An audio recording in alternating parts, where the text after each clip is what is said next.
Welcome.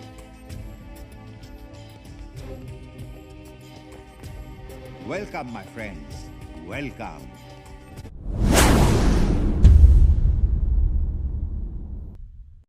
Now, interestingly enough, you were talking about Hinduphobia.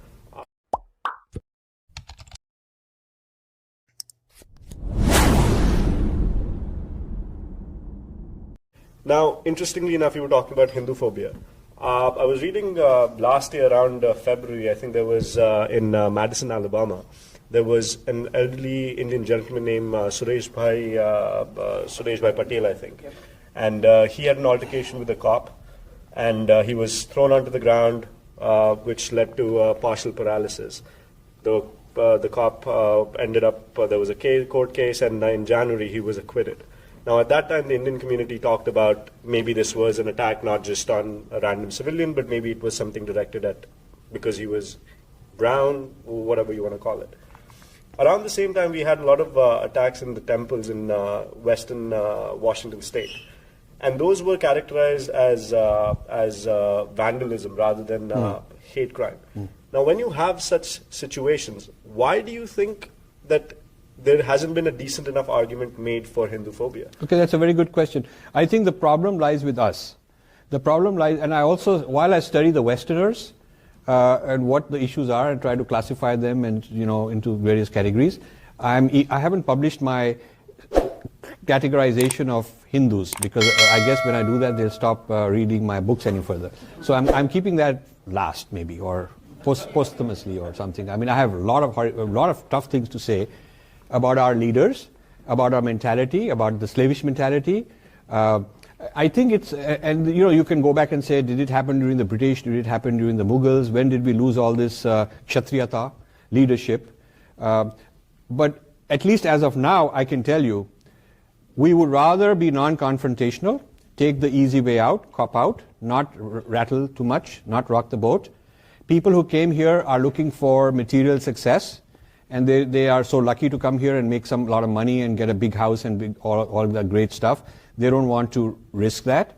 Then it's about children. They want to settle their children. Then it's about self-esteem and glory, so they'd rather give $20 million grant somewhere and get their name on a building, because now they're entering the upscale, they're going to get a seat at the white man's table and they'll be considered big shot, So there is that sort of a mentality of success. That's the role model of success.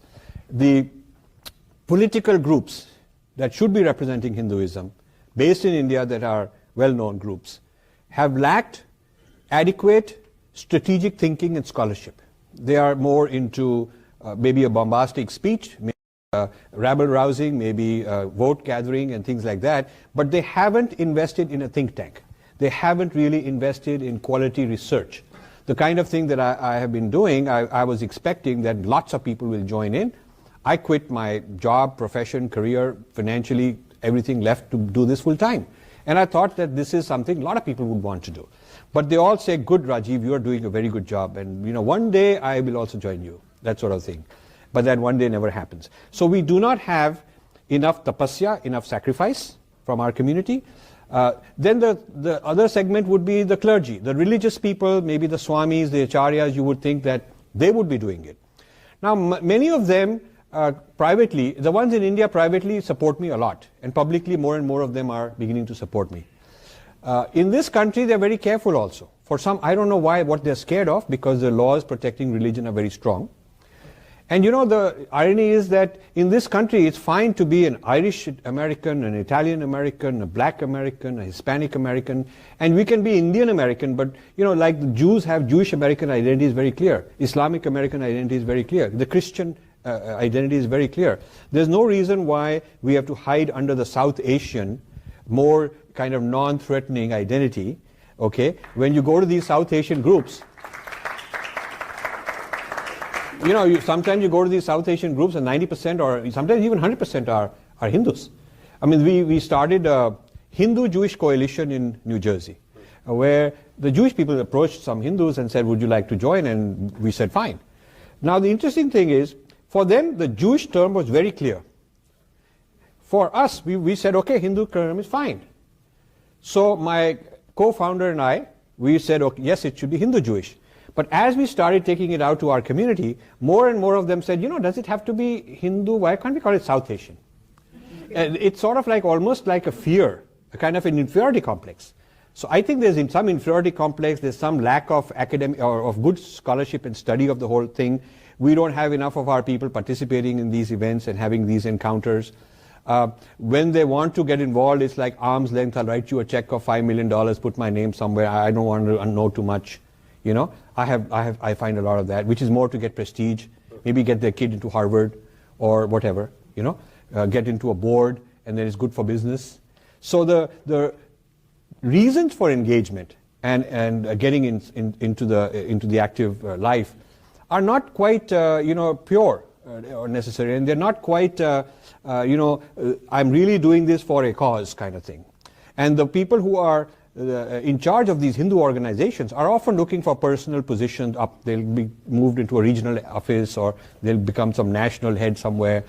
A few of them are really sticking their neck out. But I'm seeing, in the last 10 years, I'm seeing a huge change. I think people are more and more willing to stand up and say, we're going to fight Hinduphobia. People are, some of the Indian press begin to say that, the media, newspapers and TV in this country are beginning to say that.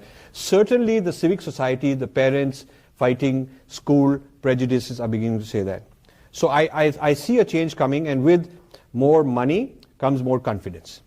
And people say, well, if I'm good enough to be the top doctor here or the top this or that, then who are they to insult my tradition? So that is coming.